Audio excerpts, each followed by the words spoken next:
En pocos días más se celebrará un nuevo 17 de octubre. Este 17 de octubre va a ser sensiblemente diferente a otros por las restricciones en lo que tiene que ver con la movilidad, por la situación que atraviesa nuestra sociedad en el contexto de pandemia, pero también en el contexto de crisis marcada que se da en materia económica y social. El gobierno de Alberto Fernández asumió hace apenas 10 meses. Quedan 12 meses para la primera prueba electoral y evidentemente se ven algunos síntomas de agotamiento y no son pocos los que claman por la necesidad de reconfigurar el gabinete, de definir un plan político, económico sobre todo, de aquí en adelante. En líneas generales lo que se advierte es que el Frente de Todos, que nació como una alianza electoral, ha tenido dificultades para convertirse en una coalición de gobierno. En líneas generales se ven acciones que a veces parecen contraponerse entre sus funcionarios. Hay muchos ministros que no aparecen y esto ha llevado a Santiago Cafiero o al propio presidente a tratar de acicatearlos para que tomen una posición más decidida respecto de la administración de la que integran. Hay decisiones que tienen que ver con medidas económicas y financieras que parecen contraponerse. No parece haber sido una buena elección aceptar los consejos de Miguel Pese en términos de generar nuevos cargos sobre la compra de dólares, que no sirvieron de demasiado, pero que consiguieron hacer subir hasta arriba de los 150 pesos por unidad al dólar. Ha generado malestar social a la restricción en las compras.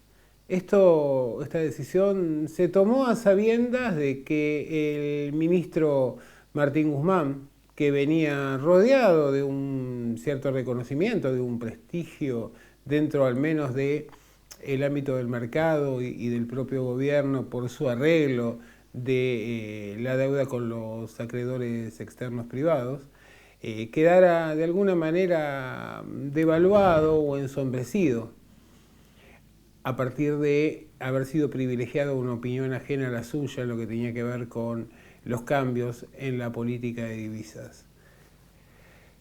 La semana pasada, hacia el cierre, se conocieron algunas novedades, algunas medidas que propuso el gobierno.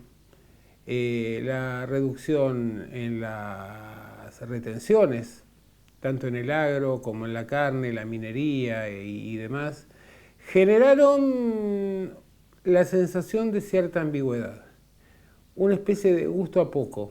O se confrontaba con el mercado, con estos sectores que habitualmente tratan de empujar hacia la devaluación, o de alguna manera se hubiera tomado una solución más drástica, quitando tal vez absolutamente las retenciones en lo inmediato como para generar mayores divisas en las arcas del Banco Central.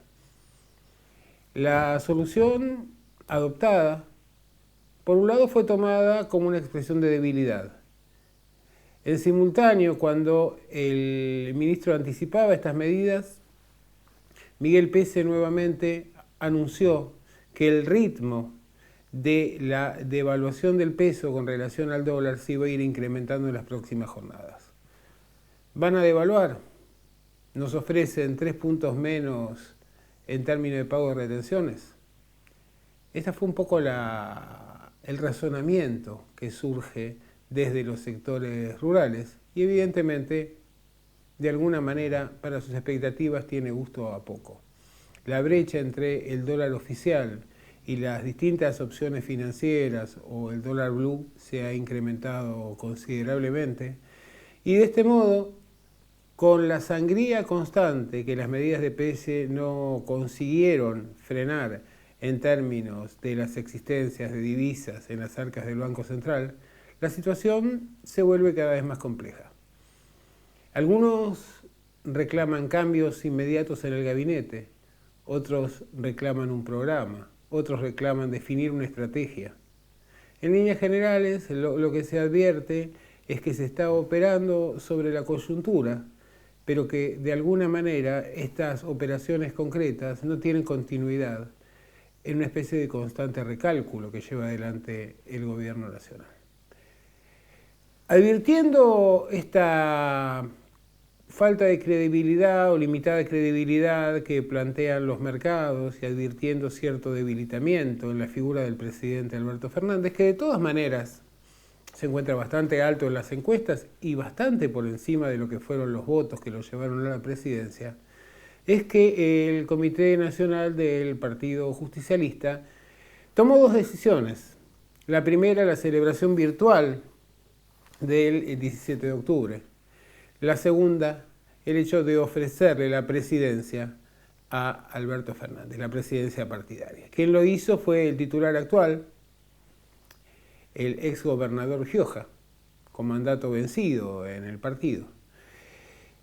Y recibió en general un respaldo de las autoridades partidarias, a excepción de Alberto Rodríguez A., que planteó que no solo no se había implementado un programa peronista, sino que además se había fallado al no poder definir un programa para el Frente de Todos antes del acceso al gobierno. Y que muchas de las consignas que habían convocado los votos, como fuera el Fondo Monetario o el hecho de tener una política más dura respecto de los sectores especuladores o agroexportadores, o fomentar la participación interna, no se habían cumplido.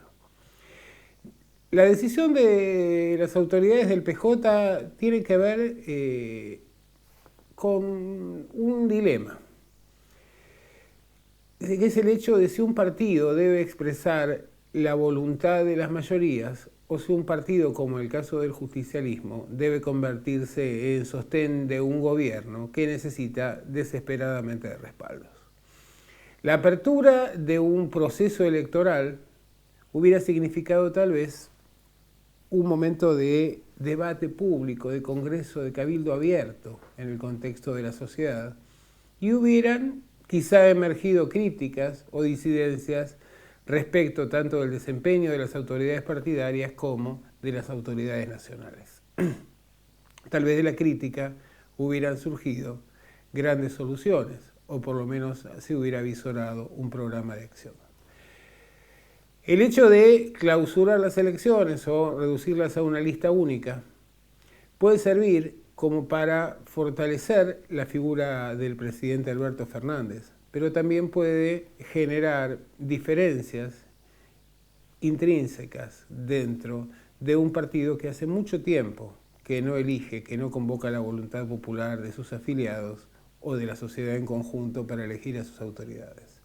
El dilema es complejo, porque en realidad creo que aquí lo que ha privilegiado ese Consejo Nacional es el apoyo, el respaldo a la institucionalidad en el plano nacional, pero de alguna manera este respaldo se da a partir de acallar voces disidentes o de no dar lugar a la expresión de las diferencias. El éxito de la decisión tomada lo va a dar simplemente el transcurso del tiempo, ese fabuloso ordenador que pone cada cosa en su lugar.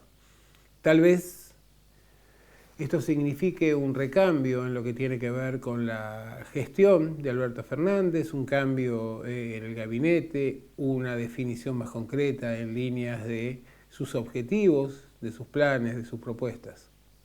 Tal vez simplemente se limite a postergar definiciones más de fondo, que Alberto Fernández continúe en esta línea con el gabinete actual, con los cuestionamientos actuales, y en el caso de que no lo acompañe la fortuna, las autoridades partidarias y el partido en sí correrán la misma suerte que corre el presidente. De alguna manera, aunque no haya elecciones, hay en este momento una especie de cabildo abierto informal que se ha empezado a generar, no solo en torno de las determinaciones o la determinación del Consejo Nacional de celebrar el 17 de octubre de manera virtual, sino también de ofrecer la presidencia a Alberto Fernández, cuando el propio Alberto Fernández señaló que era socialdemócrata, que era liberal de izquierda y que sabía que estas declaraciones le iban a poner al peronismo en contra.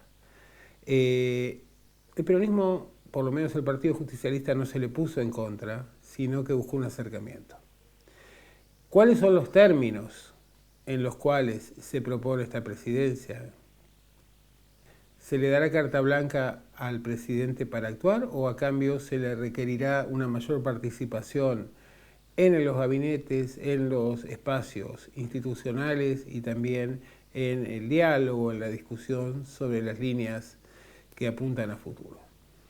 Para algunos es una decisión sabia en términos de que el peronismo en general ha sido siempre el garante de la gobernabilidad y de los procesos de recuperación en la Argentina.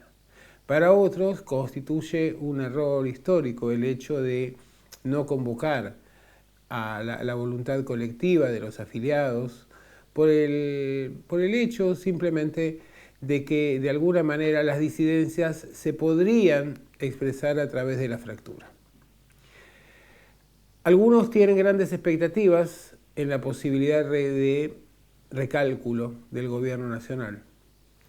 Otros plantean que de alguna manera lo que busca es dilatar un proceso de desintegración. Otros imaginan un horizonte de asamblea legislativa. Todo esto dentro del propio peronismo.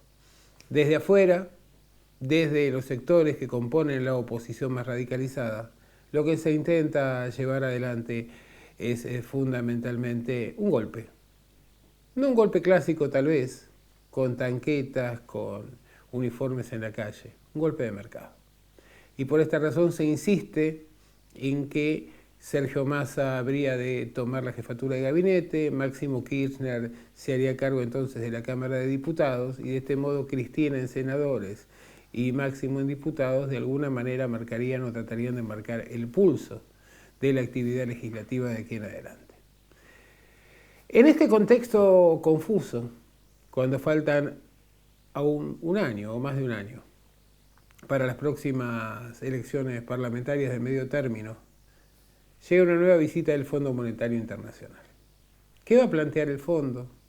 ¿Qué programa presentará el gobierno? ¿Ese programa será aceptado por el Fondo Monetario o por el contrario terminaremos teniendo que aceptar a partir de las diferencias de la crisis interna, de las condiciones tan graves que afronta nuestra sociedad, el plan que quiera imponer el organismo internacional? Sabemos que el origen de la deuda podría haber sido cuestionado en su legitimidad, aunque de hecho así no funcionan las cosas en el orden internacional. Pero también sabemos que la pandemia ha generado un enrarecimiento del clima de las relaciones exteriores y de la geopolítica. Una vez más, Armenia parece ser el epicentro de un torrente de violencias que no sabemos hasta dónde llegará, cuáles serán sus límites. En el fondo, la elección de los Estados Unidos, con Trump aquejado de coronavirus y bastante devaluado, pero todavía con expectativas de renovar su mandato. La alternativa Biden no resulta demasiado atrayente para nadie. El conflicto entre China y los Estados Unidos avanza. De hecho, estamos definiendo un nuevo orden mundial.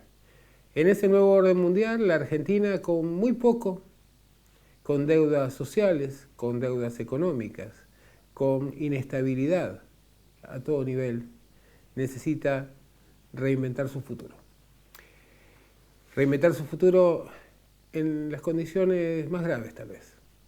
Y esta es una empresa en la cual la principal responsabilidad está puesta en el gobierno nacional. De alguna manera, este respaldo a esta gestión y a estas decisiones es lo que está detrás de la definición del Consejo Nacional del Partido Justicialista. ¿Tendrá esa movilización del 17 de octubre una asistencia masiva de 1 o 2 millones de personas, como plantean los organizadores? En el caso de que efectivamente lo acompañe el éxito, ¿será tomado como una señal fáctica concreta de poder o será relativizado por su condición virtual?